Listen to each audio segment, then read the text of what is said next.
Hello friends, मैं मधुरिमा और आज के सेशन में हम बात करेंगे cell the unit of life इसके बारे में। तो सेल होती क्या है, सेल के फंक्शंस क्या है, ये सारी चीज़ें हम वन बाय वन यहाँ पे डिस्कस करेंगे।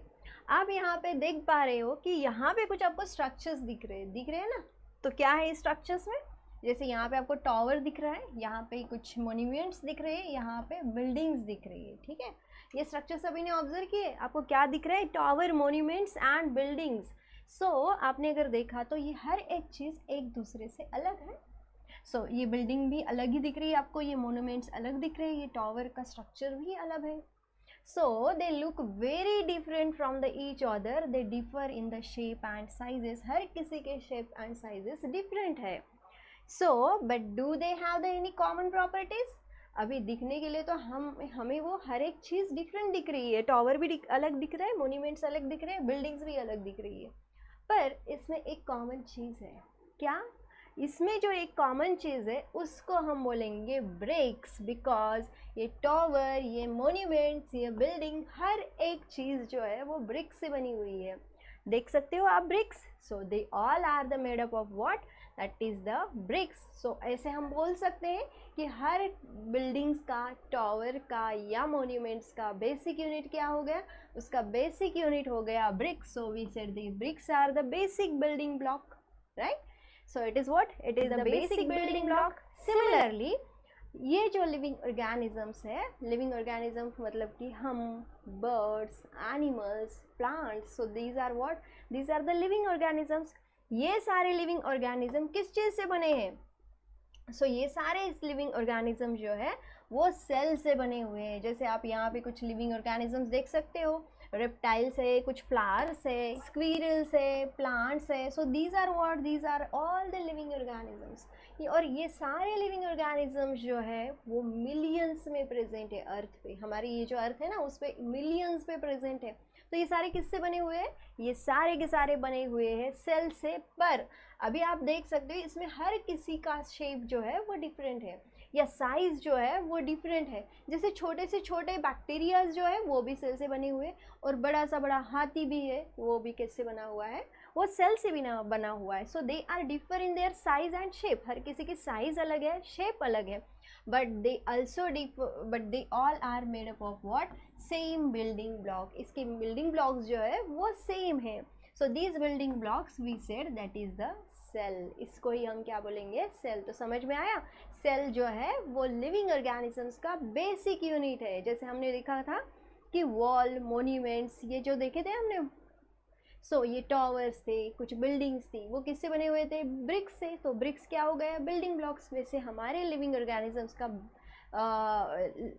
जो बिल्डिंग ब्लॉक है वो क्या है, वो है सेल। सो यहाँ पे जो दिख रहे हैं आपको, these are what, these are the structures of the cells. ये सारे के सारे क्या है, सेल के स्ट्रक्चर है। So how do we define a cell? तो सेल को हम कैसे डिफाइन कर सकते हैं? तो सेल को डिफाइन करने के लिए हम बोल सकते हैं cell is the common basic structural and functional unit of living beings.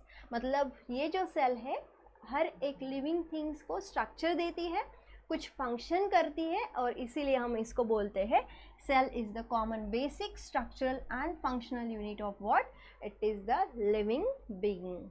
Now अभी डिस्कवरी ऑफ सेल, सेल की डिस्कवरी किसी ने तो की होगी। अभी सेल की डिस्कवरी कैसे हुई, सेल का सेल किसने पहले देखी थी, तो ये सारी चीज़ें हम यहाँ पे देखेंगे डिस्कवरी ऑफ सेल्स में। ठीक है, सो इन द ईयर 1665, तब के ईयर में, कब, 1665 में क्या हुआ था? 1665 में एक साइंटिस्ट थे जिनका नाम था रॉबर्ट हुक। ये रॉबर्ट हुक के जो साइंटिस्ट थे उन्होंने क्या किया था, he observe the thin slice of cork. उन्होंने क्या किया था, कॉर्क की एक छोटी सी स्लाइस ली थी। कॉर्क मतलब that is the bark of the tree. Bark of the tree, आपको ट्रीज पता है, उसके ऊपर जो स्टेम रहता है ट्री का, उसके ऊपर जो रहता है उसको हम बोलेंगे it is the bark of the tree. So see here, ये जो दिख रहा है ये ट्री, और इसका ये जो पार्ट है इसको हम बोलेंगे बार्क। सो इसका छोटा सा स्लाइस उन्होंने लिया था। किसने लिया था? रॉबर्ट हुक नाम के साइंटिस्ट ने। और क्या किया था? उसका स्लाइस लिया था and they observe that cork cell under the self designed microscope. क्योंकि सेल इतनी छोटी होती है ना, तो उसको हम नेकेड आई से नहीं देख सकते, तो उसके लिए हमें चाहिए रहता है माइक्रोस्कोप। सो माइक्रोस्कोप की डिस्कवरी और सेल की डिस्कवरी साथ ही में पढ़ेंगे। तो यहाँ पे दिख रहा है आपको ये जो माइक्रोस्कोप है ना, ये रॉबर्ट हुक ने डिज़ाइन किया था। तो उनको देखना था कि सेल कैसी दिखती है, या ये जो कॉर्क है किससे बना हुआ है। तो उन्होंने कॉर्क की छोटी सी स्लाइस ली थी और अंडर द माइक्रोस्कोप यहाँ पे रख दी थी। यहाँ पे रखने के बाद उनको ऐसे टाइप से कॉर्क सेल दिखे। So this was the first discovered cell and that is by the Robert Hooke. So यहाँ पे जो दिख रहा है आपको, उनको जो स्ट्रक्चर अंडर माइक्रोस्कोप दिख रहा था that is like a honeycomb. ये दिख रहा है आपको, हनीकॉम्ब के जैसे दिख रहा है ना। So it is what these were the empty compartments. ये क्या है? ये एम्प्टी कंपार्टमेंट्स है which resembles the structure of honeycomb. ये हनीकॉम्ब के जैसे उनको स्ट्रक्चर दिखा था। So he labelled them as the cell.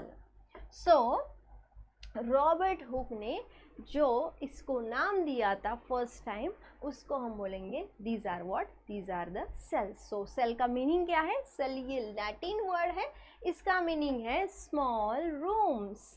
उस स्मॉल रूम्स में कुछ ऑर्गेनेल्स भी रहते हैं। सो ये जो है दीज आर द सेल। पता चला रॉबर्ट हुक के बारे में। रॉबर्ट हुक ने क्या किया था? उनको जो भी माइक्रोस्कोप के अंदर दिखा उसको उसने नाम दिया सेल्स, और वही सेल्स जो है that is the building block of the living organisms. ठीक है, तो सेल ही नाम क्यों दिया? क्योंकि उनका लैटिन जो लैंग्वेज है, लैटिन में सेल्स को बोलते हैं these are the small rooms. So वो उन्होंने उसका जो है वो नाम रखा सेल्स। उसके बाद लिविंग ऑर्गेनिजम्स जो है उसके बारे में डिस्कस करेंगे।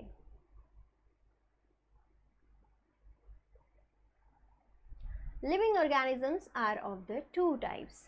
एक लिविंग ऑर्गेनिजम्स या तो यूनिसेलुलर या फिर मल्टी सेलुलर हो सकते हैं। यूनिसेलुलर मतलब कि जो सिंगल सेल से बने हुए रहते हैं, मल्टी सेलुलर जो कि मल्टीपल सेल से बने हुए रहते हैं, नंबर ऑफ सेल से बने हुए रहते हैं।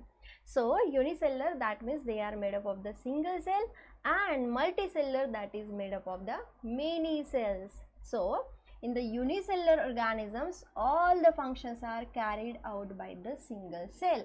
अगर कोई सिंगल सेल का ऑर्गेनिज्म है जैसे अमीबा, या फिर आप बोल सकते हैं ईस्ट, ये जो सेल है वो सिंगल सेल है, पर फिर भी सारे के सारे फंक्शंस वो अकेली सिंगल सेल करती है। So many of the organisms do all the functions in the many of the unicellular organisms, all the functions are carried out by single cells. But अगर बहुत सारे सेल्स हैं, मल्टीपल सेल्स हैं, तो mini cell groups, अभी sales क्या करते हैं, छोटे छोटे से ग्रुप्स बना लेते हैं, और ग्रुप्स जो है वो पर्टिकुलर ग्रुप पर्टिकुलर फंक्शन करेगा, ये पर्टिकुलर ग्रुप ये पर्टिकुलर फंक्शन करेगा, क्योंकि वो मल्टी सेलर है, उनके पास काफ़ी सारे मल्टीपल सेल्स हैं, तो उनको ऑर्गेनाइज करते हैं छोटे छोटे ग्रुप्स में, और वो छोटा छोटा ग्रुप जो है वो क्या करता है, पर्टिकुलर फंक्शन करता है। So many cells group together in the single body and assumes the different functions in it to form the various body parts. So ये जो है सारे सेल्स ग्रुप बनाते हैं, टिश्यू बनाते हैं, टिश्यू से फिर आपकी ऑर्गन्स बनेगा, फिर ऑर्गन से ऑर्गन सिस्टम बनेगी, हर किसी के फंक्शंस अलग अलग अलॉट किए जाएंगे। यूनिसेलुलर का एग्जाम्पल है, जैसे यहाँ पे देख सकते हैं क्लेमाइडोमोनास, यहाँ पे आपको दिख रहा है, these are what, these are the chlamydomonas. Another example, ये सिंगल सेल से बना हुआ है, या तो फिर आप देख सकते हो पैरामीशियम, पैरामीशियम भी क्या है, सिंगल सेल से बना हुआ है, या फिर बैक्टीरिया, बैक्टीरिया किससे बना हुआ है, सिंगल सेल से बना हुआ है। सो मल्टीपल सेल के एग्जाम्पल, मल्टी सेल्स के क्या एग्जाम्पल्स है, जैसे फंगस है, प्लांट्स है, और हम एनिमल्स। सो ये भी सारे क्या है, ये सारे मल्टी सेल्यूलर्स है। ठीक है, फंगस यहाँ पे देख सकते हो, यहाँ पे मशरूम का एग्जाम्पल्स लिया, या तो प्लांट्स, प्लांट्स भी मल्टीपल सेल से बने हुए रहते हैं, या एनिमल्स, एनिमल्स भी मल्टीपल सेल से बने हुए रहते हैं। फिर उसके बाद different scientists propose the different theories regarding the study of cells. अलग अलग साइंटिस्ट ने क्या की, अलग अलग स्टडी की और अलग अलग सेल्स के बारे में कुछ थेरी बोली, जैसे यहाँ पे दिख रहे हैं. सो अलग अलग, these are the different scientist who propose the different theories. अलग अलग सी थेरीज उन्होंने बनाई थी, किसके regarding? So study of cells, cells की स्टडी करने के लिए. जैसे it states that all plants and animals are composed of the cells and cell is the basic unit of the life. ये सेल थेरी क्या बोलती है? सेल थेरी जो है इसका मीनिंग है हर एक plant, all the plants, all the animals जो भी बने हुए रहते हैं वो सारे के सारे सेल से बने हुए रहते हैं, और इसीलिए हम बोलते हैं cell is what? That is the basic unit of life. यहाँ पे आप देख सकते हो these are the plant tissues and these are the animal tissues. और ये सारे किससे बने हुए हैं? ये सारे के सारे बने हुए हैं that is the cell से. फिर अभी डिस्कवरी सेल की कब हुई थी? 1665 में हुई थी. रॉबर्ट हुक ने की थी. रॉबर्ट हुक ने उसको नाम भी दिया था सेल्स. सेल्स का लैटिन में मीनिंग रहता है स्मॉल रूम्स. उनको हनीकॉम के जैसे स्ट्रक्चर दिखा था. फिर उसके बाद कुछ साइंटिस्ट आए, फिर उन्होंने क्या किया, कुछ सेल की थ्योरी दी. जैसे ये जो फर्स्ट सेल की थ्योरी थी वो किसने दी थी? थियोडर शॉन नाम के साइंटिस्ट ने दी थी. सो 1838 में उन्होंने थ्योरी दी थी, मतलब कि 1665 में सेल की डिस्कवरी हुई और थ्योरी कब आई सेल के बारे में?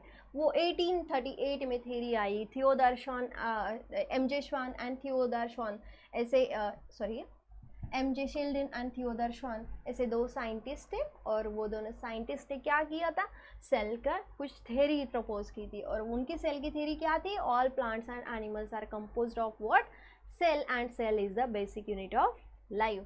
उसके कुछ ही साल बाद आते हैं विर्चो. विर्चो 1885 में विर्चो आए थे. विर्चो ये scientist, they modified this theory by the suggestions. उन्होंने क्या किया, ये जो थ्योरी दी थी शेल्डन एंड थियोडर शॉन ने, उसको कुछ मॉडिफाई किया और उन्होंने बोला all cells arise from the pre existing cells. उनका क्या कहना था, अगर पहले कुछ लिविंग सेल होंगी उससे ही न्यू सेल बनेगी. So all cells arise from existing cells. So with the discovery of electron microscope in 1940 it was made to understood the complex structure of cell. और फिर 1940 में किसकी डिस्कवरी हुई? फिर इलेक्ट्रॉन माइक्रोस्कोप आए और वहाँ पे जो है वो सारे के सारे सेल्स क्लियरली विजिबल हो गए. फिर सेल के अंदर क्या है वो भी इजी से हम देख सकते, क्योंकि इसका मैग्निफिकेशन बहुत ज़्यादा था, इसका रिजोल्यूशन काफ़ी ज़्यादा है. तो आपको जो सेल है ना वो डिटेल्ड स्ट्रक्चर कहाँ पे दिखेगा? Electron microscope. So that is the electron microscope जो है उसकी डिस्कवरी हुई 1940 में, और उसके बाद हमें सेल का ये कॉम्प्लेक्स स्ट्रक्चर देखने को मिला. So that is the details about the cell. So ये हुआ हमारा पार्ट 1, और पार्ट 2 में हम देखेंगे कि सेल के बारे में, सेल कैसे यूनिट ऑफ लाइफ है, सेल के फंक्शंस क्या है, उसमें कौन से ऑर्गेनेलिज है. That all the things we are going to discuss in my next session. So thank you so much. और आपको मेरा ये वीडियो अच्छा लगता होगा तो please like, share and subscribe करना मत भूलिएगा. Thank you.